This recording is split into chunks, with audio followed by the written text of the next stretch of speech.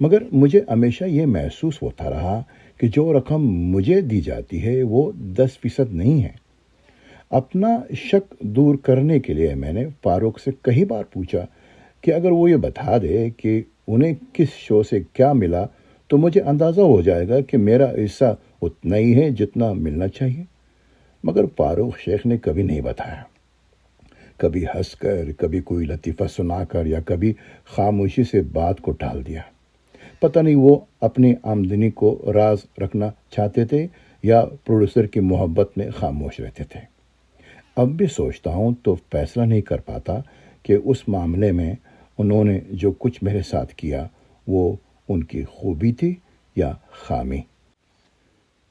تمہارے امرتا کا آخری شو 14 دسمبر 2013 کو تاج محل کے سامنے ہوا تھا، جسے ہزاروں شائقین نے دیکھا۔ وہ ایک بے حد کامیاب شو تھا، جس کے بعد شبانہ نے فاروق سے کہا تھا، امرتا کو اس سے زیادہ شاندار فینالے نہیں مل سکتا۔ ہمیں یہ ڈرامہ کرتے کرتے 21 برس ہو چکے ہیں، اب اس پر پردہ گر جانا چاہیے۔